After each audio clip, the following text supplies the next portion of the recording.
I'm Listera. And I'm Sonia Mitomo. And we are AfroSistas.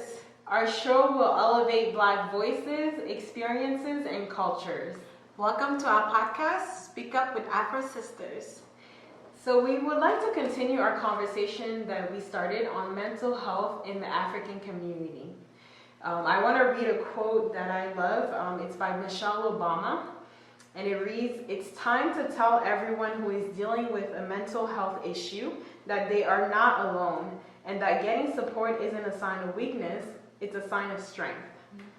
So I love that because to me it changes the way we view mental health. We know, we spoke about the stigma related to mental health and mental disorders in our Black communities. And to me, it just reminds you that it actually, I feel like it takes courage to admit that, you're having problems with your mental health, especially in a community where it's, so stigmatized. So I just wanted us to continue to encourage one another to speak up and seek help and know that you're not being weak, you're actually being strong to go and, be vulnerable and admit that something's wrong. Just encourage that because it's a positive thing. And Michelle Obama is always wise. Absolutely. So I want us to talk a little bit more about our experience of mental health. So Stella, I want to know, have you ever had any mental health issues and how difficult was it to admit it? And also, was it easy to find support and help for it? So growing up, I was always not sad, but like very sensitive, and I had a hard time expressing myself. So little background about me. So my parents were divorced, and I had a hard time dealing with their divorce. And now knowing what I know, I definitely think that I was depressed then, right? Mm-hmm. I didn't have those words. I was angry at the world. I was very sad. Mm-hmm. I kind of blamed a lot of other people for having their family because my family was split up. But I didn't know that. Everybody kind of was like, come on, get over it. It happens. In their own way, not, gentle and sweet way. But that's what I was hearing to me, right? And I didn't know, what I was feeling was depression or, at the time. So, and I think that's what kind of pushed me into, the mental health field is when I came to the United States and went to high school and learned a little bit about psychology and all this, and I was like, oh, that makes sense. That's what I was feeling. I was feeling depressed after my parents' divorce, and I was really young. But imagine, I was 2 when my parents divorced, and I still was feeling that as I was growing up. There was always that resentment, that little resentment that I had, and yeah, it definitely felt like depression. I had periods of time where I would just cry for no reason, where I would see other families walking around with the mom and dad. So yeah, definitely it was hard admitting it because I didn't have the words for it. So that's actually interesting because I was just thinking, depression, how depression can affect children too. It's not all, actually a lot of these mental health issues that we have can actually affect children as well.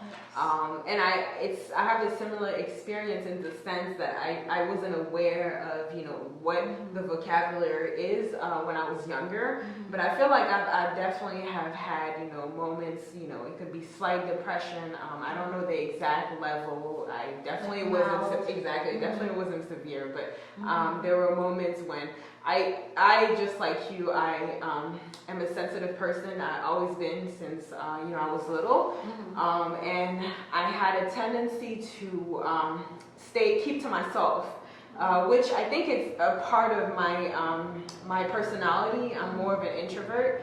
But there were moments where it was extreme, and it's actually things that I still deal with to this day. So that could be one. I also feel like I may have gone through periods of anxiety. I'm someone who I overthink a lot, and I'm very hard on myself, and I feel guilty for, like, something will happen and literally it will linger and linger and linger. I have a hard time, like, definitely moving on, exactly, on to the next thing. So sometimes, I would be stressing, like, it's usually like not that big of a deal. That's the thing. It's usually like small things, and it could affect like my whole day. It could affect my whole week. Like, it's to that point. And the same, with depression. I had the tendency, when I was very sad, I would go to my room, cry. Definitely, I always kept that to myself. I didn't have the comfortability to even share it with, my family members, those who live with me. I would always keep it, those moments to myself. But I feel like I definitely went through some depression. And even recently, actually, I think the last year, right after I graduated, when I was looking for a job, I went through a period of, I would say I was very sad. I was very, just questioning everything, because I really did not expect that at all, to my journey to be what it was. So, and I think I mentioned it in the last episode, actually, where, I actually, I think during the quarantine, I had a doctor's appointment, and what they do, they usually have a screening, so they, read a whole bunch of questions, and she was like, yeah, I think you're mildly depressed, and she asked me if I wanted medication. And I said no, just, because I don't feel comfortable yet to that point, but it was a wake-up call to me to snap out of it. Not snap, actually, no, let's take that back. Not snap out of it, but work on it and be aware of, because I didn't know, like, I knew I was sad, I knew I was going through stuff, I knew I was sleeping, like, I slept a lot, and I would remove myself, like, literally, be in the house, but I would be downstairs in the basement, in my room most of the time. Yes, and my behavior, too. I was very angry sometimes, and I would snap. I wasn't pleasant. I mean, you'll hear my siblings say it wasn't a pleasant period, especially at the beginning during quarantine too. So I don't know if you guys have went through the same similar things. Yeah, I think the COVID and quarantine definitely heightened a lot of the kind of feelings that people feel on the regular, right? Whether it's anxiety, sadness, worry, but with everything going on, like, all those feelings are heightened. And if you really don't know how to, like, take care of yourself or where to seek help, then it can definitely overtake you and kind of become this snowball effect where you find yourself really, really down the road. Yeah.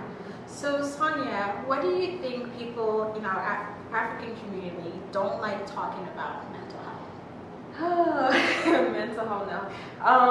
I think part of it is that similar to what Michelle Obama said, actually, I think we see it as a weakness. So not being able to, I think that's why we often say, get over it, or like, come on, you got this, you're strong. Like, your strength, to me, again, it doesn't equate whether you have, mental health issues or not. That, to me, like, no.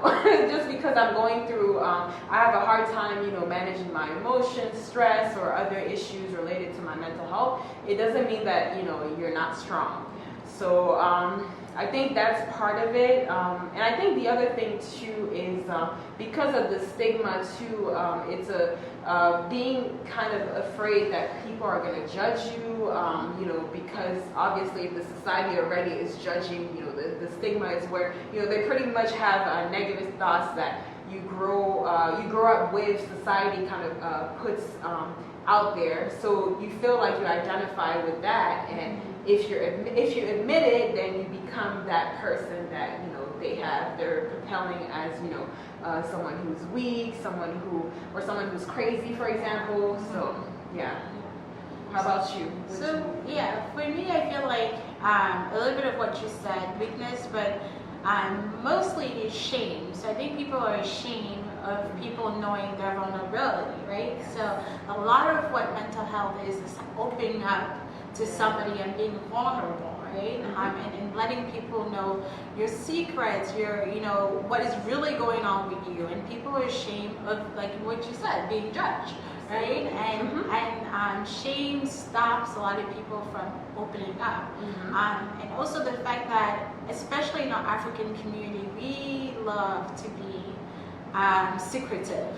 We, we love to just keep everything, keep it in the family, keep it to yourself, just keep it. But that boils up, right? Like, there's this quote, I don't really know the exact word, but it says, like, the truth shall set you free. And it's so true. I don't know if it's in the Bible, but I've read it somewhere. But yes, the truth shall set you free. And it is the truth. Like, if you go ahead and open up about all the stuff that you're keeping inside, you feel this sense of, like, this things being removed from your shoulder, like literally like weights being removed from your shoulder, being removed from your body. So I think that, just the aspect of that, the African community, like, there's this, I don't know if it's just a common generation thing where we are thought of being secretive, but I think that plays a big fact in why we, don't talk about mental health in our community. I agree 100%. And so it's actually funny because the example that you shared growing up, it actually made me think of a very important question. So do you think we should teach mental health to children? And your mother, you have a son, and also, it's a part of also your profession. How, if, the answer is yes, which I think it is, and I think you would agree, how can parents help in that, teaching that awareness of mental health in our communities? So I think it's very important to teach mental health to kids. Again, mental health is about your well-being, right? Like, it's about your emotions. It's about what your thoughts. It's about your behavior. So you teach it exactly as that, right? Like, as teaching the kids about their emotions, right? Like what love is, what feeling sad is. Like, a couple of years ago, there's a really good movie. I forget the name sometimes, but it's basically about different feelings. It's about sadness, love, joy. I forgot the name. If I remember the name, I'll put it in the link on the bottom in the caption. But it's a really good movie to watch with your kids. So there are a lot of movies, even like now YouTube has a lot of videos that you can watch with your kids that kind of goes over like emotions, like, what does feeling sad looks like, and how do you talk to your child about feeling sad, right? Especially I think I'm a mom and have a boy, right? And it's okay for me to say to my son, like, it's okay to cry, right? Like, if you're feeling sad, that's a way of letting your sadness out, is by crying, right? That is a normal emotion, right? But I know a lot of times we tell our boys, especially in the African community, in the Black community, like, oh, you shouldn't cry, you should be strong, like, wipe those tears, come on. Because there's also this stigma of, like, boys don't cry, boys don't show their weaknesses. But crying is not a weakness. It's just a normal human state. Like, when you're hurt, when you're sad, you cry. So I think, like, just teaching these basics of, like, your feelings, your emotion, teaching the basic of, like, what your thoughts are, like, what do certain thoughts keep popping in your head, and all of these can be taught to a child through books. There are amazing books out there that explains that, like, and even behavior part, like, when I'm angry, what do I react or act a certain way? There are really good books and really good movies, like kids movies, that explains that. Wow. Yeah, no, I think it's very important, and I think also maybe one reason why it's not done often is actually, I think we still, as adults, we still struggle with even, understanding, our feelings and kind of being able to sort through these specific habits that will help us. So it definitely starts with us, but there, just like Stella said, there are, the basic I think it's very important for us to teach our children, because that's how we're going to break those stigmas. That's how we're going to break it's generational curses. I mean, we've talked about how, you know, our community is affected by so many things from generation to generation, and how also some of those things could even be depression, for example, like it could be passed from generation to generation. Most of the time when you have family members who have a tendency or who are affected by certain mental health issues or disorders, you have more of a chance to get it, you know, in the next generation. So I think it's very important. And another thing that I want to make sure that we discuss is talk about signs. So signs that, you know, you're having mental health issues.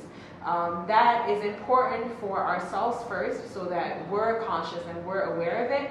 But it's also important because you can notice these signs on, you know, friends, family members who are around you, and help them. It doesn't even have to be help them find a solution, but also help them become aware that, you know, like, oh, is everything okay? Like, maybe you need to, you know, look into this, like something's not right. So, you know, to help them. It's important because we don't all have that ability to notice it ourselves. Sometimes we need help. So one of the signs of mental health issues is actually feeling, I spoke about anxiety. So feeling anxious or worried when you usually stress or feel anxious on a consistent basis. So it's not, you know, obviously we all have things happen in life where, you know, it's stress, you have challenges, you're stressed, that it happens. But when it starts happening consistently and it affects your day-to-day life, like you're unable to do certain things that you would, you know, normally be able to, then that becomes, you know, an issue. And there are actual, I think Sid, I had mentioned this, but there are physical signs too that you have for anxiety. You can have like heart palpitations, shortness of breath, things like headache, and even like your mind racing. So those are just a few examples of the physical manifestation of, you know, you being worried, you being anxious, and you know, that's definitely something to look into. When you have that constantly, definitely try to seek help and, you know, figure out how you can, you know, control your anxiety or manage your anxiety. Another sign of mental health problems is feeling depressed or unhappy. So that's also another example that we both shared in our, you know, experience. So losing interest in hobbies or maybe something that you enjoy doing, you suddenly, or you love doing, you suddenly stop, you know, having interest in it. Feelings of, you know, sadness, when you're feeling irritable or lacking motivation or energy could be, you know, also signs of depression. And also, you know, crying. We said, so crying is okay. Like we all have emotions. It's, you know, we all have different moods. We go through different emotions. That's normal. That's okay. It's again when it becomes a really prolonged, you know, feeling of sadness, a prolonged feeling of you're always crying like for months and months, and you know, again, it affects your day-to-day. It affects, like, you're unable to do certain things. That's when you need to start, you know, trying to figure out ways, habit or things that you can do to help get out of that state. And you might need professional help. That's okay. Sometimes we don't have the resources, even with the information and the resources, sometimes we're not capable of doing it alone. It's okay to get help. So another sign is actually talking about emotions, so emotional outbursts, where, again, I mentioned that it's normal to have, you know, certain moods. Like sometimes you're happy, sometimes you're sad, sometimes you're, you know, irritated. Like it's okay, and there's, you know, variation between that. Very happy, sad. There's a lot of emotion. Me myself, I still need to increase my emotional vocabulary. The ones that come up to mind are being sad and being, you know, happy. But there's more than that. Yes. But where it becomes, you know, a problem is where there's a drastic change, like you go from extremes, like you're going from extremely happy to like extremely angry, and you're not really able to, you know, manage that. Like, so that becomes a problem, and if it's something, again, that happens often, you know, you definitely need help to manage it and, you know, work how something's going on. It could be, you know, depression. It could be, and in some cases, it could actually be a mental health, even illness that you're not aware of. So you know, in that case, you know, I would definitely seek help to try to figure out what's going on. Yes. So, as Sonia said, like, this is important to know the sign because of, you know, you can provide support or for you to know yourself, but it's also important to know this sign so that you can empathize with somebody that's going through that, because Absolutely. oftentimes we don't know what people are going through and we tend to judge or say negative things without knowing what people are going through. But if you know this and you can see it in somebody else, then you're able to empathize with the person and just be there, right? Like, we don't always have to kind of provide support. We could just stay in place with that person and just say, we're here, like, I'm here. And that's being empathetic. It's just being able to put yourself in somebody's shoes and be comfortable in the silence, be comfortable in wherever they're going through, right? So I think that is an important part of knowing about the signs, is that you're able to relate to that person and saying, like, I'm here and I, you know, like, I can be here for you, right? Yeah. So another sign is sleep problems or sleep disturbance. So normally for a normal adult, you know, you should sleep about 7 to 9 hours, right? But if you find yourself sleeping more than that and often, or not being able to sleep, like having insomnia, and or just having like different sleep patterns, like maybe you sleep 2 or 3 hours in the night and then you don't sleep at all, and then you find yourself sleeping like 10 hours later. So like just having this disturbance, that might be a sign of some mental health concerns that you should check out. And then there's also weight and appetite change. So I definitely know, like for me, I'm an emotional eater. So every time that I am stressed, every time that I'm under a lot of pressure, like I eat. Like that is my way. And it's I don't want to say it's negative. It could be negative when you continue to do it all the time, but for somebody to do it once in a while, it could be soothing, right? It could be soothing. Like you can choose to eat mindfully, and it's soothing. But it's when you start to like binge and just eat things that are not good for you, that then it's becoming a problem, because that's going to affect your weight. Or if you find yourself not eating at all, again, like not wanting to eat, suppressing your appetite and things like that, that is another problem, because that also can affect your mental health.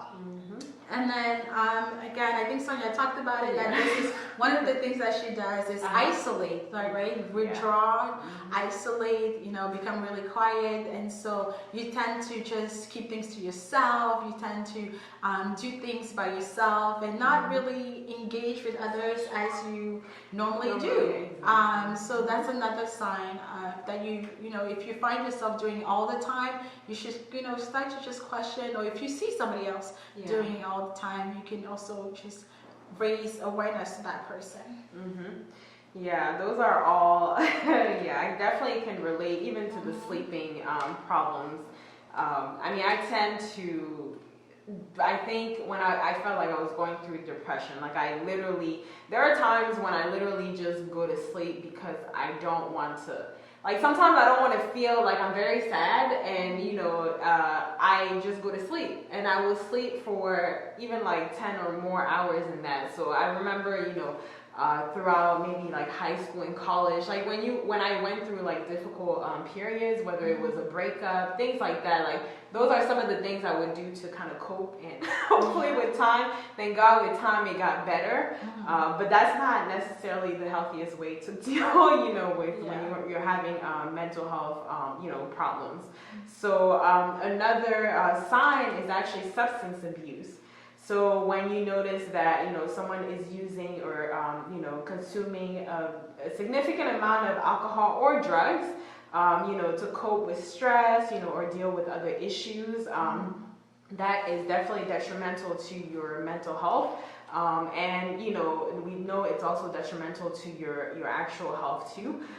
So that's a sign, especially when people you're around with, their normal habits. So if they start, drinking a lot, or you notice that they're using drugs, that's, a sign that, something's going on. So again, I couldn't agree with you more, Stella, in regards to it being important so that you empathize, and also so that you're aware. It reminds me actually of my sister. She's someone who, she asks a lot of questions, but I love her for that, even though sometimes it's annoying. But she will ask you, and it's so funny because I used to think it was so annoying when she would ask me, like, are you okay? Like, she would notice things like that, like me being withdrawn. She would notice things like, me being, either depressed, sad, lack of motivation. Those are all things that lack of energy are things that I felt. And usually when she asks me that, I'm like, no, I'm okay. But she knows that, when I'm short, when I say stuff like that, like, I'm not okay. Like, she'll ask again, she'll ask again until I, start expressing myself and opening up to her. So I think that's very important. So another sign is feeling guilty or worthless. So when you constantly criticize yourself and blame yourself for certain things, and it's not a matter of you do it, once or twice. It's like you do that all the time. And you have thoughts like, oh, I'm a failure, I'm worthless, like even thoughts like, oh, like what's the point of me being even here? When you start having feelings of even hurting yourself because you feel like you deserve it or something like that, like you feel like, like you really feel guilty and bad about something. When that happens a lot, and even to the point of feeling and expressing that you want to kill yourself, or the other thing too, you can feel like you don't feel anything, and you wouldn't. Some people, when they wouldn't directly say, okay, I want to kill myself, but they could say something like, oh, I wouldn't care if something happened to me, or like like that disregard of like your life and stuff like that. Like, I don't care. Like, I don't care about anything. I could be gone today and I don't care. So that is a very, very important sign that something is wrong and you need to get help. Like that, when you start thinking, or you notice that someone around you starts feeling like that, you need to get them, if you can, get them to get help, or try to get help for them, because it could lead to suicide. So that's something, we definitely need to be more aware of. And again, it could go, like I said, it could be indirect ways of saying, you're not directly saying I want to kill myself or I want to hurt myself. There are people who actually hurt themselves. That, is something that you can see. But you have to kind of be aware of, again, those habits and how, someone usually talks and how that changes.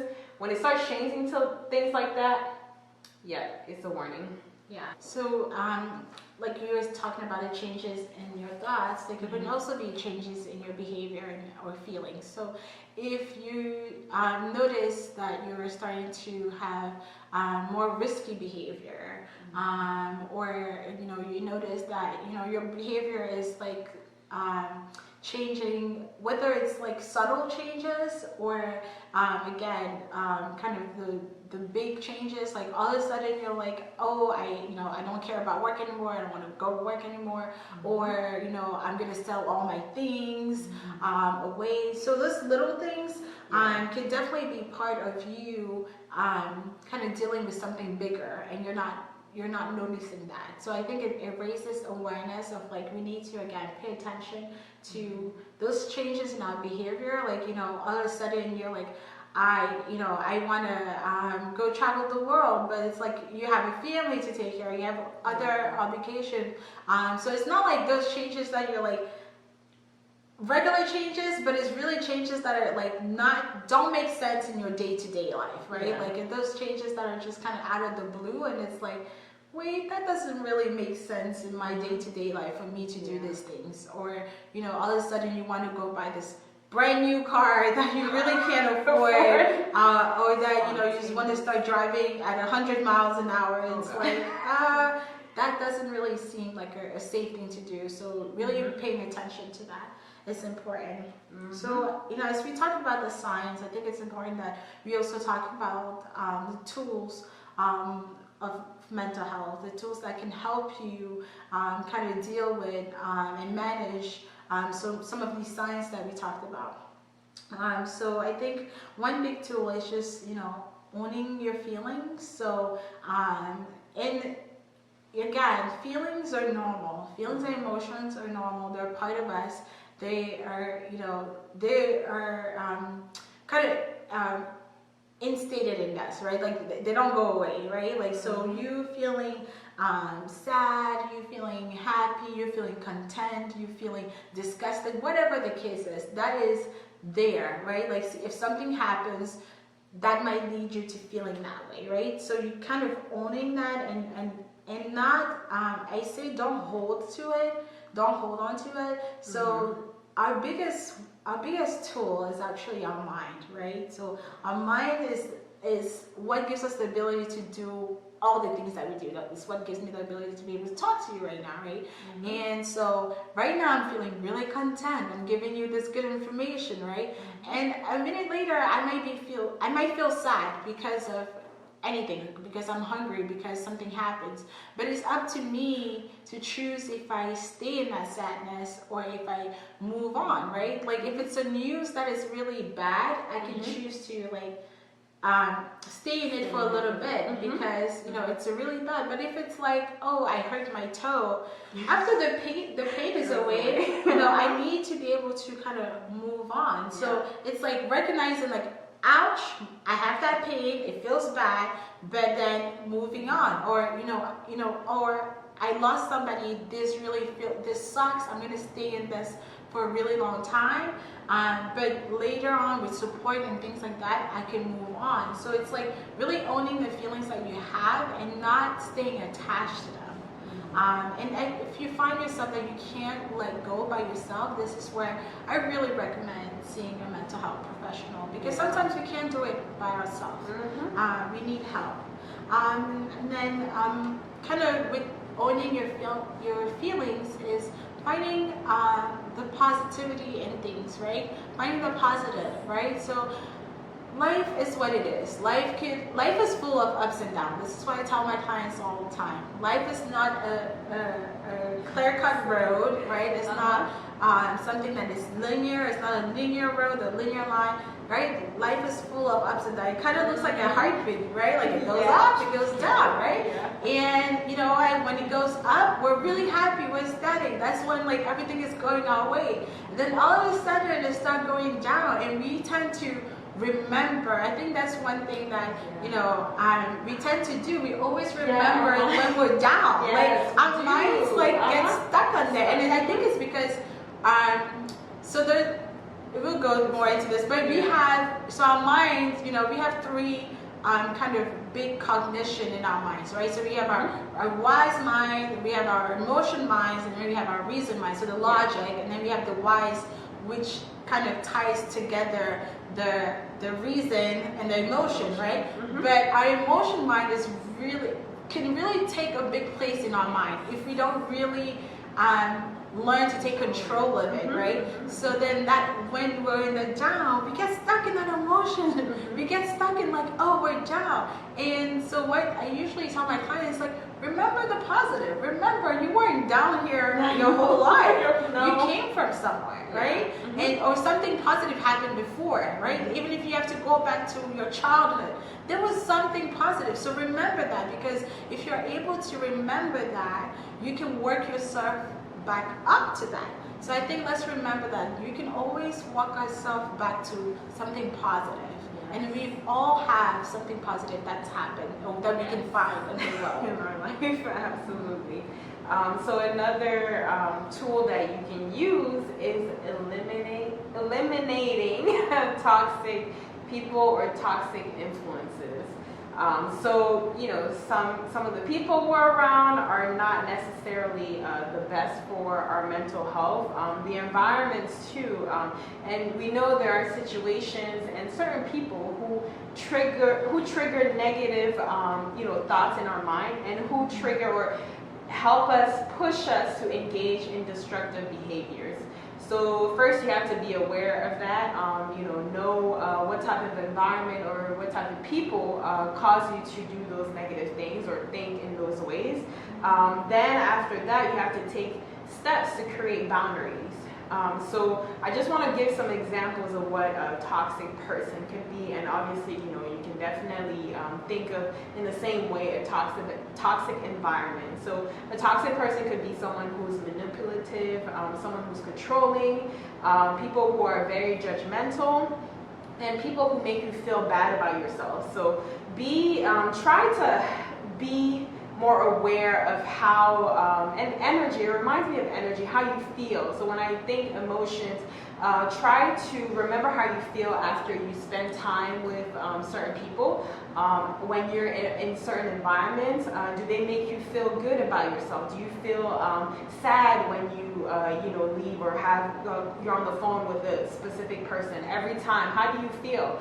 And once you're aware of that, if it's negative, you have to set boundaries and be able to remove yourself if you can. Sometimes I know it's hard to remove yourself from particular environments, but there are ways. You can still be in that environment and kind of find ways or habits that will help block out. You can try to limit the interaction. Another thing too that I've seen people do, when you know you're feeling that way, just like Sina mentioned, try not to stay. I know it's hard, especially when you're in the environment. Try not to stay there. One thing that helps me get out of my, especially negative emotions, is actually music and dancing. So it reminds me of a specific example, but I'm not going to go over the details. But I noticed that this particular person made me feel bad about myself, was very judgmental, and also just made me feel really down. And I remember we were somewhere again where I couldn't remove myself. It was like we were in the same place. So what I did, as soon as we had the conversation, I was feeling down, I started playing music. I ignored, thank God the person stopped talking. But I ignored that, and tried to shift your energy. So shift my mind.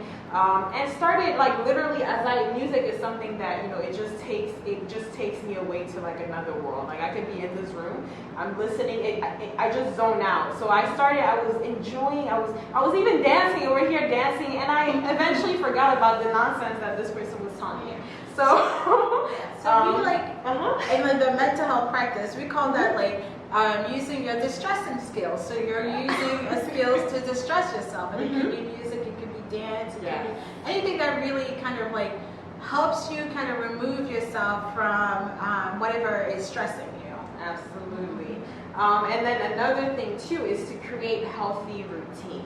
So we have a lot of different types of routines that we do every day. It helps organize our day, and it helps us make sure that we get certain things accomplished.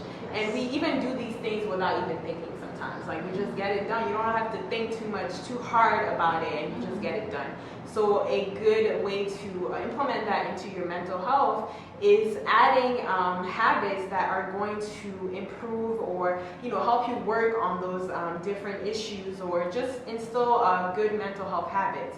So an example would be, for example, if you're someone who you're trying to you notice that maybe your emotions you're having trouble with your emotions, for example.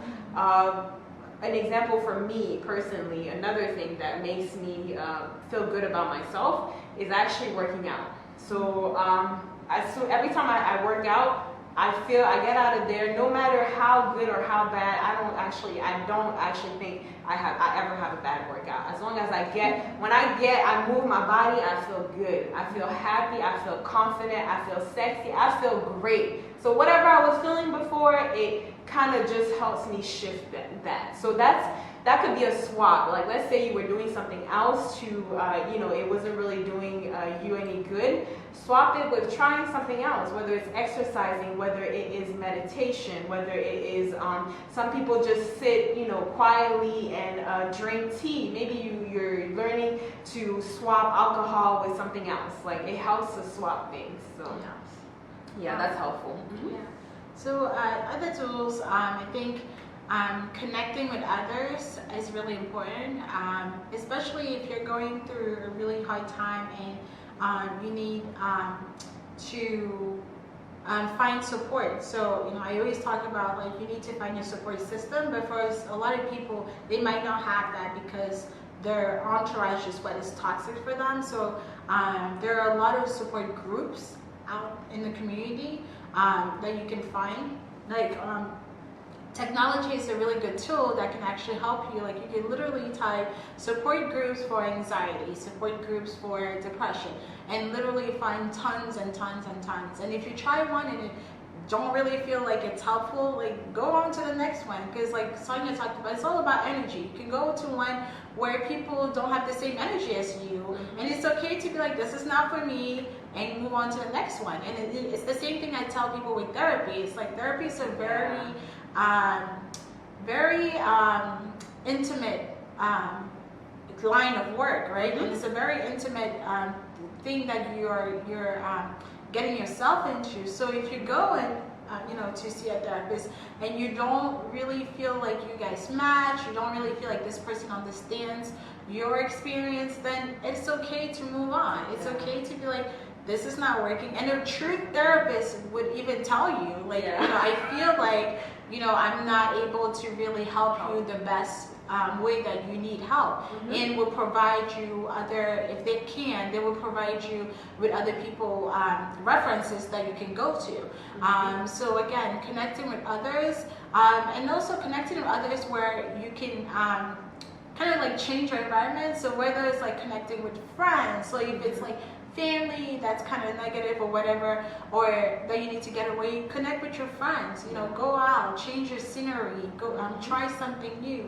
But also supporting others. Sometimes the best way to feel good is by helping somebody else, right? Like for you to support others. So experience can help somebody else. So just by even sharing your experience with somebody else can help. So I want to say that, and also say the caveat that you also need to learn boundaries. So as you are supporting others, don't just dump all your stuff on other people, because sometimes that's what tends to happen, and sometimes it's organic. You don't even mean to, and then you're here, you really want to help this person out, and then all of a sudden you're like, blah, blah, blah, blah, you're like vomit. Yeah, it's like a word vomit, and everything comes out. But like you need to learn the boundaries. And again, this is where I think that like if you can't do it by yourself, mental health professional will help you do that. But you can support somebody by telling your story, again reminding yourself of the boundaries. But you can also support somebody by just taking somebody else on a walk, by empathizing with them. There's so many ways, and that will help you feel better about yourself or the situation or whatever is going on. Yeah, absolutely. And I thinking actually from what you said, actually, what I would actually encourage, I want to point out, because I know in our community we did a survey. I'm sure if you ask, yourself and others around you in our community, a lot of us don't believe in therapy or seeking professional help. I personally, I wish that I had done it earlier. I wish even as a child I had done it. It's been maybe a few years since I've started therapy, and I actually stopped during the time that I told you I was going through depression after I graduated, all these different things. And I noticed that's like another way that I noticed that it actually helps me, and I need to get back to it. But I strongly encourage everyone. I think it's something that everyone can, take, that can help everyone.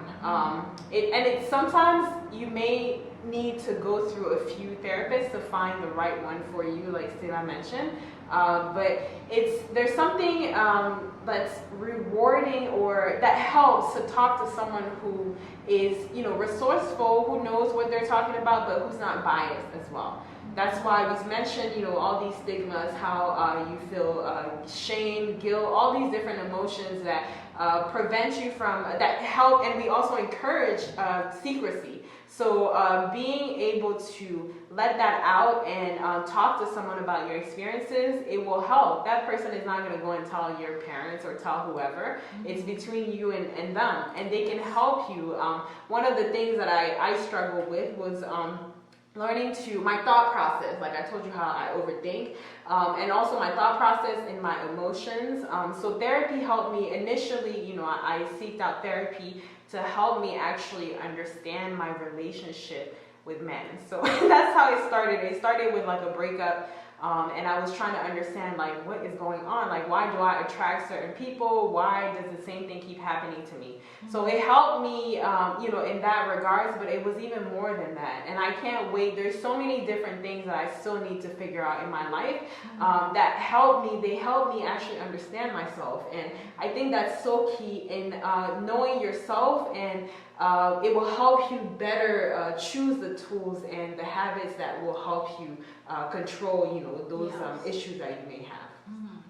I think a lot of people don't really know about therapy. A lot of people kind of have this image of a therapist just sitting there and you just talking, but really therapy just helps. It's an outlet, right? Like it's an outlet, and it's a way for you to, like Sonia said, like learn how to manage certain things that are going in your life, right? So it's kind of like whenever you're going through, hard times or headaches or anything like that, and you go to a doctor and you're like, I feel like I don't feel good. I'm not really sure what it is, but I don't feel good. I have headaches, I have this.